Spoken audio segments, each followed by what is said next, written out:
to my channel. So today is Saturday and I am going to be doing a little bit of pampering, nothing much. I don't have much planned for today. So I'm going to be it's early in the morning, well not that early, it's like 10 o'clock. So I'm going to be just doing a nice little mask for my skin. I've like already rinsed and washed my hair.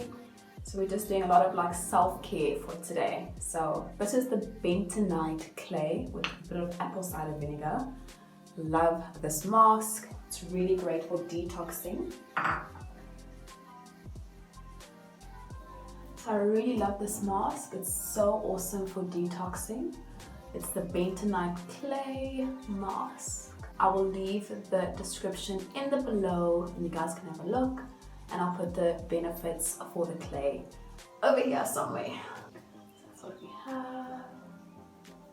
And also remember, every time when you mix the Bentonite clay powder, whether you mix it with water, apple cider vinegar, I mix mine with apple cider vinegar, but whatever you mix it with, always use a plastic spoon. Never ever use a metal spoon or fork, because apparently the particles in this don't really mix well with metal and you can damage the the ingredients in the product. So you always want to use a plastic spoon.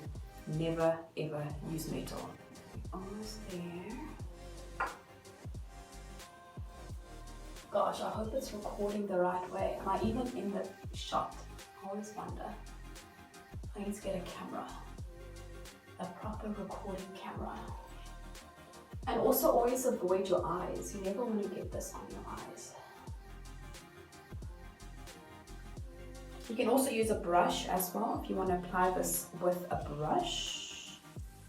And then yeah, or you can even use your hands. Nothing wrong with using your hands.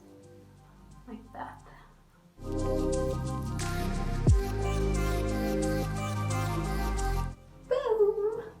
So that's all done. Another tip is like you don't want to put too much of this product. You don't want to put a thick layer of it on because it is very difficult to wash off if it's too thick on your skin. When it dries up and it's time to wash it off, it's a hassle and you're going to be dragging your skin, pulling off this product. So avoid putting on a super thick layer. Ooh, shit. Avoid putting on a super thick layer on your skin to avoid having to scrub your face to remove it. Alright. Cool, so I'm gonna let this sit for a while and I will be right back with you guys. Wash.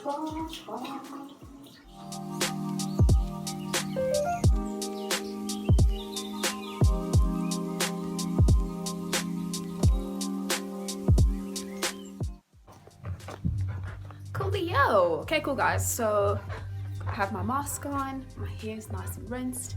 I'm gonna have a seat outside so that my hair can actually dry a lot quicker and a lot easier because the sun is out, so that will make everything a lot better. So yeah.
I'm totally done. I've done the Bentonite clay. I've washed it off my skin.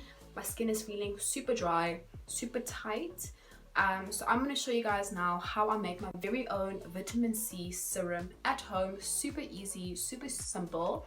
So if you guys are interested, keep watching, and yeah. Okay, cool. So I'm back. So the very first thing you're going to need when you do like a vitamin C serum is an empty squeezy bottle like this. As you can see, mine has been used for quite some time. I actually need to rinse it, but it only looks brown like this because now the products have oxidized.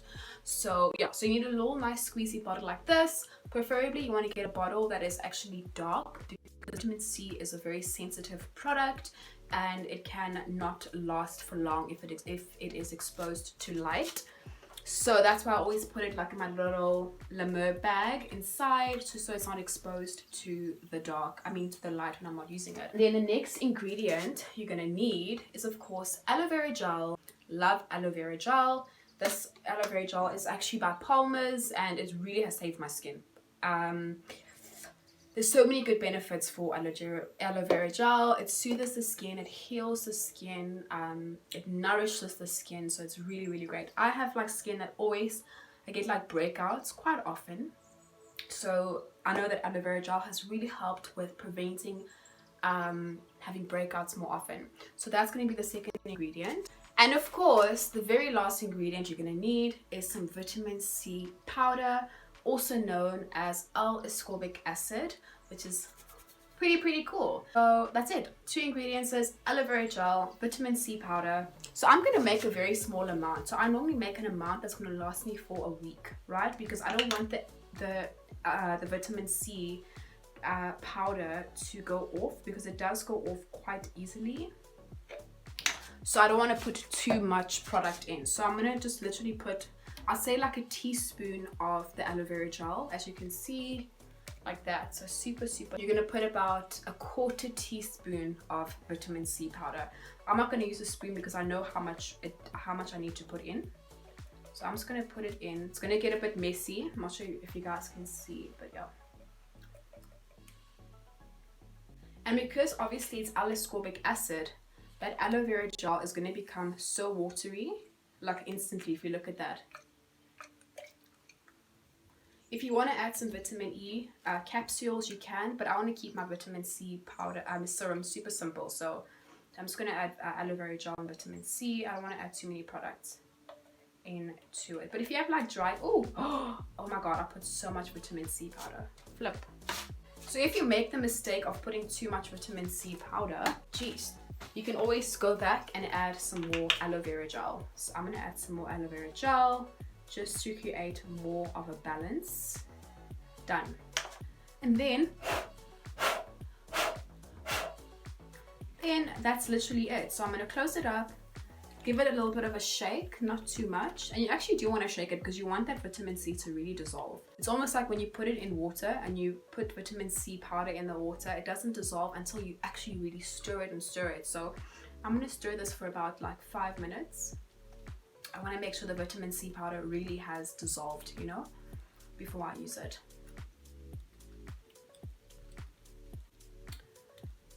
Okay guys, so I'm literally done. This is what the vitamin C powder, well, my little serum looks like. I've made enough just to last me for a week, probably just over a week as well. It'll probably last me for about 10 days. I normally use it after I've washed my skin, after I've toned my skin, with some green tea and apple cider vinegar.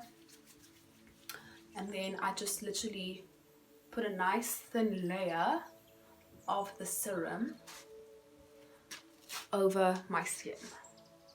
Now the benefits of vitamin C is that it is an antioxidant, so it protects your skin from damages from the environment. It stimulates collagen and elasticity. And you will also feel a bit of a tingle, and that's okay because remember it is an acid, so that's why it's so important to maybe also do like a test, just to test it to see how sensitive your skin is before you do use it. But my skin can tolerate a lot of things, so you will feel a bit of a tingle, just a nice thin layer. You don't want to put too much. and you want to use this in the day or in the night, but preferably they say in the you can use it in the day, but if you do use it during the day, always remember to use sunblock over your skin, because the vitamin C makes your skin a lot more sensitive, so you want to protect your skin from the sun. So you want to definitely put some sunblock over your skin as well. So the benefits of vitamin C is that it promotes collagen. It's an antioxidant, so it protects your skin from outside outside toxic elements. It promotes collagen, it promotes elasticity, and of course it's a good anti-ager, and it keeps your skin really nice and plump and youthful, and it gives it like a nice like radiance and like brightens your skin. So yeah, really good. So I'm done. That was my vitamin C sort of serum, and then once you've put that on top, you can go ahead and put your favorite moisturizer, and then you can go on and put your sunblock, and you're ready to go. So yeah, that's it for now. Don't forget to put some eye cream as well. Try to avoid not putting it too close to your eyes, because you don't want to burn your eyes. If that gets inside your eyes, you're gonna feel like it's gonna feel like you have lemon in your eyes. So try to avoid getting it in your eyes. Keep it on your skin, and that's pretty much it.